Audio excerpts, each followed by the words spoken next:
ओडिशा जो चारोटी इकोनॉमिक वर्ग अच्छी से नंबर 1 जो एचिभर वर्ग से एचिभर वर्ग रे एचिभर कैटेगोरी रे ओडिशा स्थान पाई ये सुजोग में आशा करुच्ची आसंता काली जो बजेट सरकार उपस्थापन करेंगे ये सुजोगर संपूर्ण उपयोग करेंगे एवं राज्यर अर्थव्यवस्था को आहरी ऊर्ध्वगामी करने जो बेग आम देकर छाड़ी जाइछु से बेग को आहरी बेगगामी करने सकल व्यवस्था बजेट करेंगे जदि ये सुजोग को सरकार हरइबे सेटा ओडिशार अर्थनीति को पुणी निम्नगामी कर यथेष्ट संभावना रही एक दूरदृष्टि संपन्न मनोभाव एवं मनोवृत्ति नहीं करी एपरी एक बजेट तैयारी करेंगे बोले आम आशा करुचु जहाँ फल आज दीर्घ वर्षर परिश्रम फल एवं अत्यंत आर्थिक श्रृंखला भितर गति करी पूर्वतन राज्य सरकार जो उत्तम अर्थव्यवस्था को छाड़ी जाइछंती तार संपूर्ण सुदुपयोग सरकार करिवार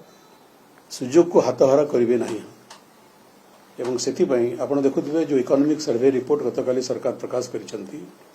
से इकोनॉमिक सर्वे रिपोर्ट रे मुख्यतः 2019-20 रु 2023-24 पर्यंत मुख्य भाव में ओडिशार जो अर्थनैतिक विकास होती सब क्षेत्र में तार उल्लेख करा जाइछि एवं सर्वभारतीय क्षेत्र में ओडिशा विभिन्न क्षेत्र में विगत वर्ष मानकरे सुंदर अचीवमेंट करिछि एवं ओडिशा जो चारोटी इकोनॉमिक वर्ग अच्छी से नंबर 1 जो एचिभर वर्ग से एचिभर वर्ग रे एचिभर कैटेगोरी रे ओडिशा स्थान पाई ये सुजोग में आशा करुच्ची आसंता काली जो बजेट सरकार उपस्थापन करेंगे ये सुजोगर संपूर्ण उपयोग करेंगे एवं राज्यर अर्थव्यवस्था को आहरी ऊर्ध्वगामी करने जो बेग आम देकर छाड़ी जाइछु से बेग को आहरी बेगगामी करने सकल व्यवस्था बजेट करेंगे जदि ये सुजोग को सरकार हरइबे सेटा ओडिशार अर्थनीति को पुणी निम्नगामी कर यथेष्ट संभावना रही मैं उदाहरण दूची जे कृषि क्षेत्र में अभिवृद्धि हार 7% केबे 2019-20 रु 2024-25 भितर से कहार सरकार थिला नवीन पट्टनायक सरकार थिला बीजेडी सरकार थिला एवं जातीय हार से समय 4.1% कृषि अभिवृद्धि रे एवं ओडिशा रे अभिवृद्धि हार 7%। इट इज अनप्रेसिडेंटेड एवं एटा पूर्व सरकार का समय रही थिला मैं आशा करुच्ची कृषि क्षेत्र में एबरी व्यवस्था सरकार करेंगे जहाँ फल यही जो ऊर्ध्वगामी गति से आहरी ऊर्ध्वगामी हेब निम्नगामी हेब नहीं जहाँ फल राज्यर कृषि उत्पादन बढ़िबो एवं राज्यर चाषी कूल उत्साहित हेबे लाभान्वित हेबे एवं तार प्रभाव ओडिशार अर्थनीति उपर पड़िबो आपण धान उत्पादन क्षेत्र देखंतु जे 2019-20 रु 2019-20 रे 97.6 लाख मेट्रिक टन थिला धान उत्पादन एवं 2023-24 रे सेटा 115.4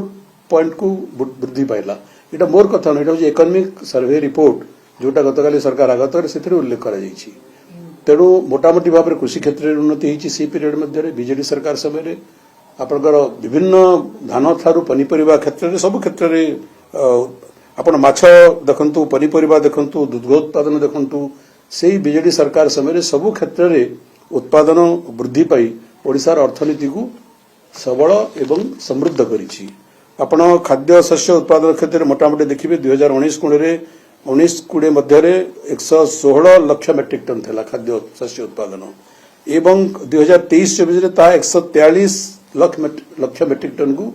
वृद्धि पाइला जलसेचन क्षेत्र में सही पीरियड मध्य 3.5%